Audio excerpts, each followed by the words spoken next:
warahmatullahi wabarakatuh. Salam sejahtera bagi kita semua. Perkenalkan, saya Etika Purnamasari, salah satu dosen dari program studi S1 Sistem Informasi Sekolah Tinggi Ilmu Komputer 22 Januari Kendari. Perkenalkan saya kali ini untuk menjelaskan mata kuliah yang saya ampu, yaitu mata kuliah Teknologi Informasi. Video ini dibuat dengan tujuan untuk memenuhi salah satu persyaratan sertifikasi dosen tahun 2024, yaitu pernyataan diri dosen dalam unjuk kerja Tridharma Perguruan Tinggi, khususnya pada aspek pengajaran.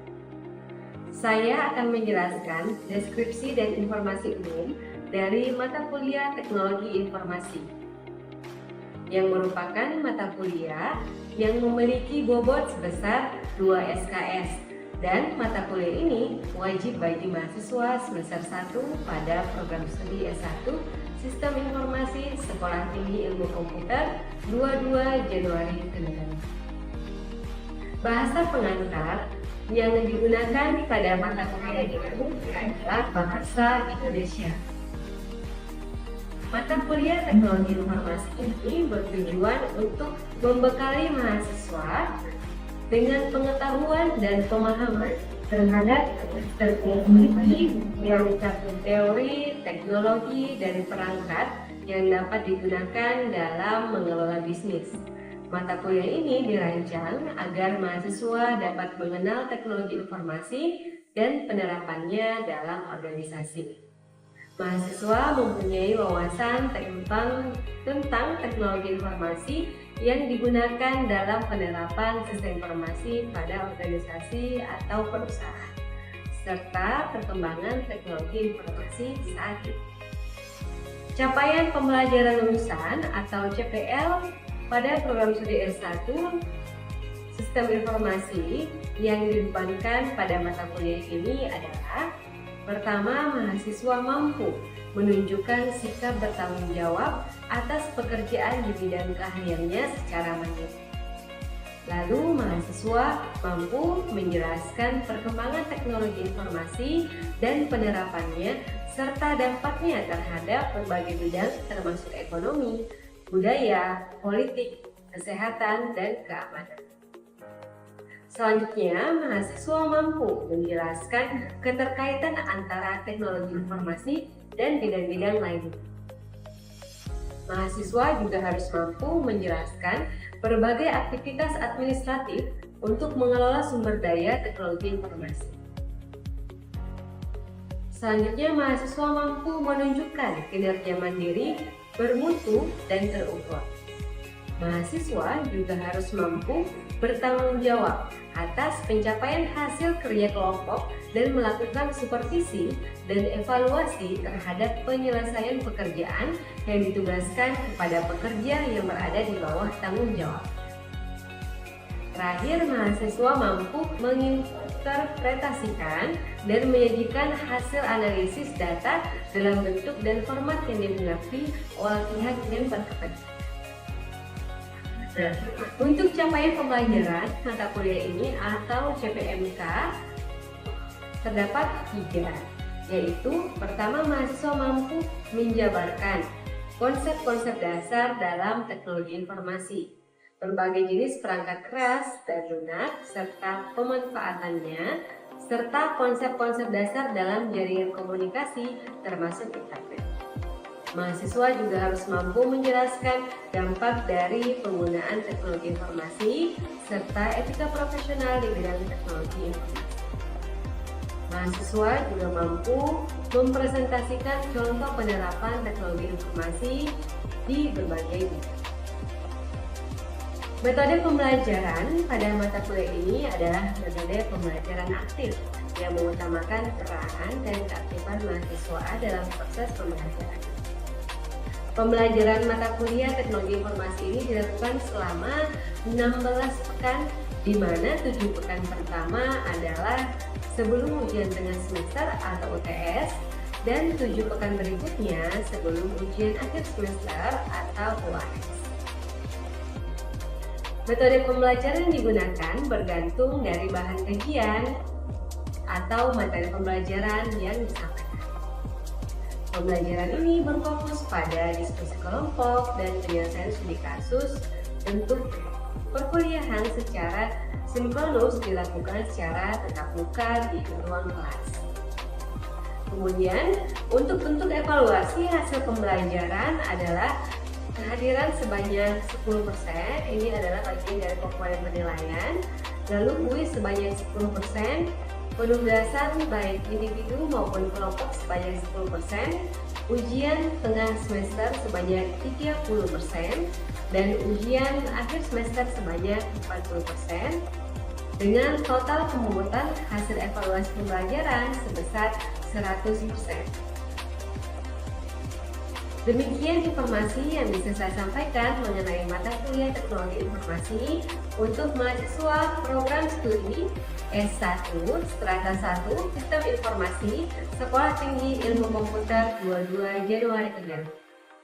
Adapun cuplikan dari proses pembelajaran yang saya laksanakan secara tatap muka di ruang kelas dapat disajikan pada video berikut.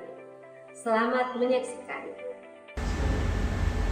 Assalamualaikum warahmatullahi wabarakatuh. Waalaikumsalam warahmatullahi wabarakatuh. Selamat pagi semua. Pagi, Bu. Alhamdulillah.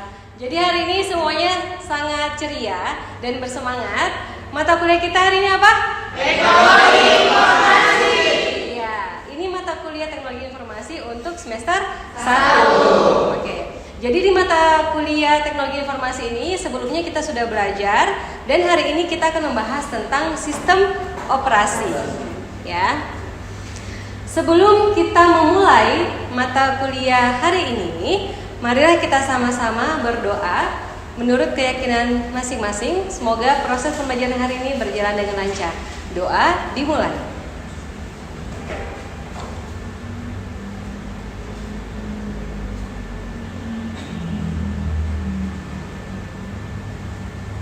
Doa selesai. Oke, sebelumnya di pertemuan sebelumnya kita sudah membahas beberapa materi terkait teknologi informasi. Salah satunya adalah bagaimana hubungan antar komponen utama komputer. Kira-kira siapa yang bisa menjelaskan bagaimana hubungan antar komponen utama komputer? Silahkan yang mau jawab.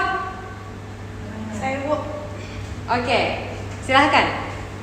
Menurut yang saya tahu, user itu pengguna, sedangkan aplikasi software itu aplikasi yang ada di dalam hardware itu sendiri. Kemudian operasi sistem itu adalah di mana user mengoperasikan sistem tersebut. Contohnya dia menurut aplikasi yang ada di aplikasi software. Sedangkan hardware itu yaitu perangkat kerasnya. Kira-kira kalau misalnya operating sistem operasinya tidak ada, tapi ada usernya, ada aplikasinya, ada hardware-nya, tapi sistem operasinya tidak ada, kira-kira komputernya bisa digunakan tidak? Tidak. Kenapa tidak bisa digunakan? Ya, karena tidak ada operasi sistem. Nah, sistem operasi itu apa sih sebenarnya? Hari ini kita akan belajar tentang sistem operasi. Jadi kalau sebelumnya kita sudah membahas bahwasanya komponen-komponen ini adalah komponen yang tidak bisa hilang ketika kita menjalankan sebuah komputer. Mulai dari user itu kita penggunanya, aplikasinya berarti user. Apa yang digunakan user dalam mengoperasikan komputer yaitu aplikasinya. Nah, aplikasi itu diinstal pada apa? Pada sistem operasi. Ya, dan sistem operasi itu terinstal pada perangkat keras. Ya. Jadi, hari ini kita akan membahas tentang sistem operasi. Ya. Kalau tadi sudah disampaikan oleh Dewi bahwasanya ketika sistem operasinya tidak ada, maka semua komponen itu tidak bisa digunakan, tidak bisa berjalan dengan baik. Maka sistem operasi kita bisa ilustrasikan sebagai nyawa dari sebuah komputer. Ya, sama kalau kayak kita, kalau nyawanya tidak ada, berarti kita sudah tidak bisa lagi bekerja hidup di dunia ini. Sama seperti komputer, ketika nyawanya sudah tidak ada, sistem operasinya sudah tidak ada, otomatis aplikasinya sudah tidak bisa digunakan karena tidak ada tempatnya, diinstal di mana tidak ada. Ya, jadi sistem operasi itu diibaratkan kalau sebuah tubuh berarti nyawanya komputer, gitu ya. Oke, kita masuk ke materinya, bahwasanya sistem operasi tidak secara langsung mengolah data. Jadi bukan sistem operasi yang mengolah data, karena perangkat lunak aplikasi yang bertugas mengolah data. Ya, ingat ya, tadi ada user, ada aplikasi. Jadi yang bertugas mengolah data aplikasi atau sistem operasi? Aplikasi. Ya. Namun perangkat lunak aplikasi tidak akan bisa dijalankan pada komputer jika apa? Jika tidak ada sistem operasinya. Jadi ketika laptop, kita sudah punya laptop baru nih, ya. Kemudian kita mau mengetik, ya. Kita juga sudah punya aplikasi Microsoft Office, ya. Tapi belum terinstal di sini, ya. Yang mana yang harus kita install duluan? Apakah aplikasi Microsoft Office-nya dulu atau sistem operasinya dulu? Sistem operasi dulu, karena perangkat lunak aplikasi akan berjalan pada sistem operasi. Nah, sistem operasi penunjang keberadaan perangkat lunak aplikasi. Ya. Selanjutnya, dalam istilah komputer, in computing, sistem operasi adalah perangkat lunak sistem yang pertamanya mengontrol. Jadi tugas sistem operasi adalah mengontrol dan melakukan manajemen perangkat keras operasi dasar dari sistem. Ya, jadi kalau ada perangkat input dan output itu tugas sistem operasi. Oh, ini dia lagi nginput nih kabel data nih, atau dia lagi nginput USB dan lain sebagainya. Ya. Fitur lainnya, sistem operasi juga menyediakan fondasi untuk dapat menjalankan perangkat lunak aplikasi seperti perangkat lunak pengolah kata, ya, kemudian multimedia, web browser dan lain sebagainya. Nah, contoh sistem operasi apa saja? Windows, betul. Ya, Linux, Unix. Nah, OS 2, Macintosh, Amiga OS, Rix OS, Chrome operating system, ya. Dari beberapa sistem operasi ini, yang mana yang paling familiar? Windows, ya. Oke, kira-kira kenapa kalau Windows itu sangat familiar? Ada yang tahu? Mungkin operasinya lebih apa? lebih mudah dioperasikan. Lebih mudah dioperasikan. Oke, kita bahas satu ya. Microsoft Windows, sistem operasi yang paling banyak digunakan oleh pengguna komputer. Sistem operasi ini terkenal mudah digunakan. Betul ya tadi. Nah, kelebihannya apa Microsoft Windows? Pertama, dukungan yang luas dari pembuat hardware komputer. Jadi banyak pembuat hardware, perangkat keras komputer itu yang membuat perangkat keras yang kompatibel, yang cocok dengan sistem operasi Windows, ya. Microsoft Windows. Lalu banyak perusahaan IT membuat software yang dapat dijalankan di Windows, ya. Jadi ada banyak sekali program-program yang atau aplikasi yang bisa kita jalankan di Microsoft Windows. Makanya Microsoft Windows itu salah satu sistem operasi yang sangat familiar, ya, yang digunakan oleh hampir seluruh dunia menggunakan itu, ya. Lalu kekurangannya apa? Nah, berbayar tidak Windows itu? Berbayar ya. Tapi ada juga yang tidak berbayar ya. Itu yang jadi rentan. Kalau misalnya aplikasi atau apapun itu yang biasanya lagi hits, biasanya banyak KW-KW-nya kan? Nah, banyak yang ilegalnya. Oke. Makanya, tapi sekarang Windows itu sudah ketat. Dengan cara apa? Ketika kita beli laptop, biasanya Windows-nya itu katanya sudah ori kan? Nah, berarti Windows-nya itu sudah dibayar, license-nya sudah dibayar. Nah, makanya itu ketika kita beli laptop mungkin harganya lebih mahal daripada tahun-tahun sebelumnya. Karena sekarang ini Microsoft sudah mewajibkan bahwa setiap laptop yang menggunakan sistem operasi Windows itu harus menggunakan lisensi, ada lisensinya. Jadi harus terjamin originalitasnya. Lalu apa? Karena banyaknya pengguna Windows, namun dari tingkat keamanan juga ini berpengaruh, disinyalir rawan diserang virus. Nah, tapi sekarang sudah mulai berkurang nih. Dulu zaman-zaman masih rentan-rentan di 2010 ya, khususnya di Sulawesi Tenggara 2009 ya, itu rentan sekali. Siapa yang bisa menyebutkan virus-virus yang sering kalian temui biasa? Trojan, betul. Itu yang paling hits ya. Baru colok USB sedikit langsung muncul itu. Ya, monster-monster virus itu. Kadang-kadang apa sih kira-kira masalah yang bisa disebabkan oleh virus ini? Ketika kita nyolok nih, misalnya dari USB ya, virusnya sudah dari perpindahan dari komputer yang lain, kemudian dicolokkan ke USB ke komputer kita. Kira-kira masalahnya apa tuh? Virus itu dia buat masalah apa saja pada komputer kita? Langsung apa? Iya, langsung blue screen. Ada yang langsung seperti itu, parah itu berarti virusnya. Langsung apa lagi? Membuat data tidak terbaca. Data tidak terbaca, betul.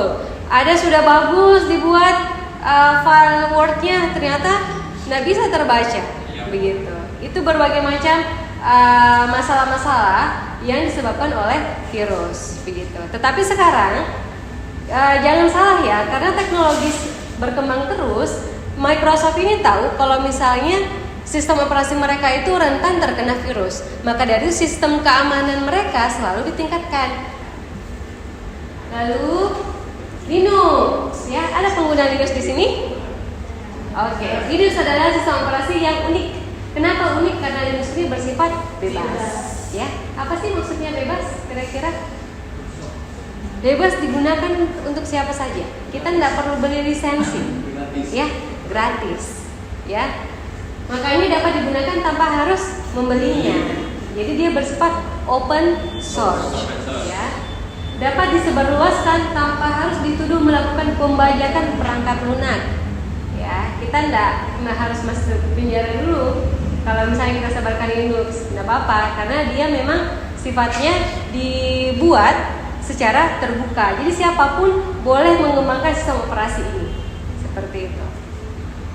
Lalu ada Unix. Unix ini banyak digunakan pada komputer besar seperti superkomputer. Komputer yang memang dia mengolah data yang sangat banyak. Itu biasa dia menggunakan sistem operasi Unix.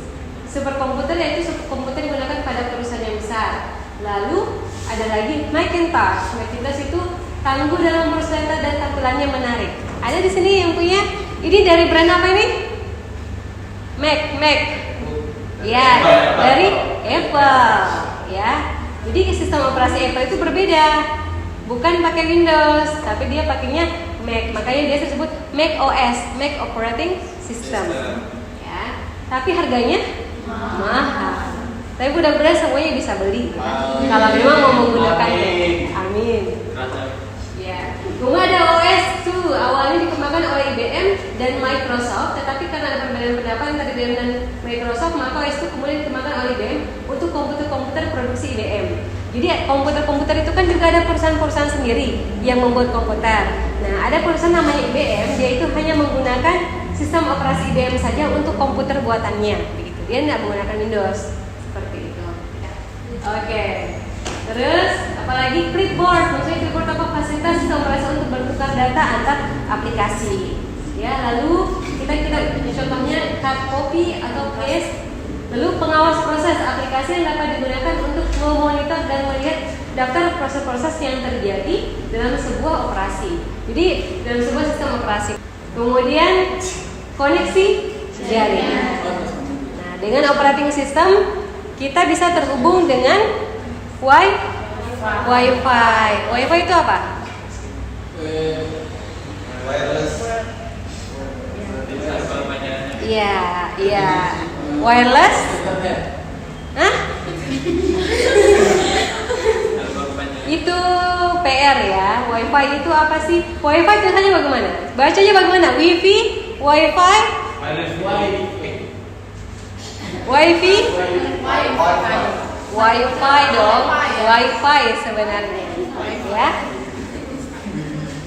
Nah, sekarang tadi kita ada pembahasan ada Linux atau Chrome operating system sebagai sistem operasi yang open source. Maksudnya apa kira-kira open source? Kalau ada open berarti harusnya ada close ya. Ada open ada close. Kira-kira open source itu apa? Close source itu apa? Ada yang bisa jelaskan nggak kira-kira? Atau menurut kalian, oh open itu ini yang terbuka. Kalau close itu ini, kira-kira apa? Open. Apa yang terbuka? Apanya yang terbuka kira-kira? Bebas digunakan oleh pengguna. Maksudnya gimana tuh, Wi? Bebas digunakan oleh pengguna. Boleh itu, bagus. Tadi kita sudah bahas bebas digunakan oleh pengguna. Oke, itu tadi aplikasi Microsoft Linux bisa Mhm. dikembangkan. Bisa dikembangkan, Iya. betul sekali. Ya, terus ada lagi enggak? Kira-kira kalau close source itu seperti apa? Berbayar, betul, dia berbayar kalau close source itu, ya. Nah, jadi sini kita bisa lihat ya, sistem operasi apa saja ada open source dan closed source. Kalau open source dia punya kebebasan, kolaborasi dan transparansi. Maksudnya apa? Kalau kebebasan sama tadi seperti Dewi, semua orang bebas menggunakan, bebas mengembangkan, bebas memodifikasi. Boleh. Kolaborasi apa maksudnya? Setiap pengembang ini bisa berkolaborasi. Bagaimana caranya nih? Sistem operasi Linux nih, biasanya Linux itu punya komunitas pecinta Linux tuh, ya. Nah, orang-orang ini, para pengembang ini biasanya berkolaborasi supaya Linux ini semakin berkembang ke depannya. Begitu. Lalu apalagi transparansi. Kita sebagai pengguna bisa mengetahui apakah data kita, sistem keamanan yang kita gunakan pada Linux ya atau sistem operasi yang berbasis open source ini, apakah data kita aman seperti itu. Nah, itu namanya yang dimaksud dengan transparansi. Jadi transparansi dalam hal keamanan data. Kita bisa mengetahui data kita itu aman atau tidak. Lalu ada closed source. Closed source berarti dia sumbernya tertutup. Keamanan, maksudnya apa keamanan?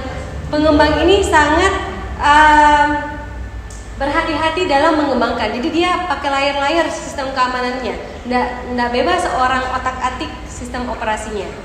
Begitu ya. Kemudian stabilitas. Nah, karena tidak open source, tidak semua orang bisa masuk pada sistem operasi itu, bisa mengembangkan sistem operasi itu. Hanya pengembang-pengembang tertentu saja. Akhirnya sistem operasi yang berbasis closed source ini lebih stabil, ya. Kemudian apalagi dukungan. Apa yang dimaksud dukungan? Kalian tahu nggak? Biasanya ada support system. Support system kalian siapa? Orang tua. Oh, yang di atas. Yang dimaksud support system itu seperti apa sih? Yang apa? Oh, yang menyemangati. Oke, ada lagi? Ada lagi tidak? Yang dimaksud dengan dukungan, yang mendukung itu selain menyemangati apa lagi? Membantu kalau kalian lagi apa? Lagi susah, ada masalah. Nah, ini dukungan yang ditawarkan oleh closed source ini. Ya, jadi para pengembangnya itu dia punya tahu help desk ya. Nah, jadi kalau kita punya masalah-masalah ya pada sistem operasi kita, mereka menyediakan dukungan itu. Ya, kita bisa kontak ke Microsoft-nya untuk membantu memecahkan masalah kita. Ya. Nah, beda sama open source tadi. Karena dia sifatnya umum, jadi siapapun boleh membantu. Ya, tetapi kalau misalnya closed source, mereka sudah menyediakan siapa yang bisa membantu para pengguna kita untuk dipecahkan masalahnya begitu. Ya, tiba-tiba blue screen nih, tolong bantu begitu. Nah, itu kan Microsoft ada situsnya sendiri enggak? Ada kan? Nah, di situ kita bisa gunakan fitur untuk dukungan atau support, ya. Oke, sampai di sini kira-kira ada yang mau ditanyakan? Atau dari materinya sudah cukup jelas tentang sistem operasi? Jelas. Oke. Kalau jelas berarti ada tugas. Ya. Nah, tugasnya ini merupakan tugas kelompok ya, yang kalian nanti bisa akses melalui Google Form. Silakan dicek di browsernya atau di scan barcode-nya. Oke. Nah, nanti dikerjakan, batas waktunya besok ya. Ya, Bu. Oke. Lalu sebelum penutup, kita kedepannya kita akan membahas tentang programming language. Ya, programming language itu apa? Sudah pada tahu bahasa pemrograman apa saja? Belum perasaan ada yang tahu bahasa pemrograman? Kasih contoh deh bahasa pemrograman. Oh, Python. HTML masuk bahasa pemrograman tidak? Tidak. Kenapa? Cuma bahasa markup. Cuma bahasa markup saja. Ya, yang dimaksud Python boleh masuk bahasa pemrograman, terus apa lagi? PHP, terus apa lagi? C++, JavaScript, terus Pascal. Pintar semua ini. Ya. Oke, minggu depan kita bahas lagi tentang programming language, ya. Tapi sebelum kita menutup, marilah kita sama-sama berdoa. Semoga apa yang kita bahas hari ini bermanfaat untuk kita semua. Doa dimulai.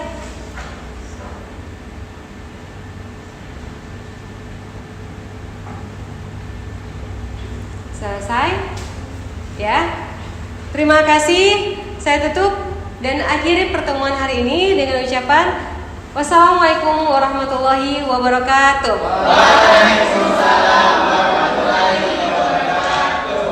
Demikian deskripsi singkat serta cuplikan proses pembelajaran dari mata kuliah Teknologi Informasi yang saya ampu. Semoga dapat memberikan gambaran mengenai kinerja pengajaran yang saya lakukan khususnya di mata kuliah Teknologi Informasi, Program Studi Sistem Informasi, Sekolah Teknik Ilmu Komputer 22 Januari Kendari.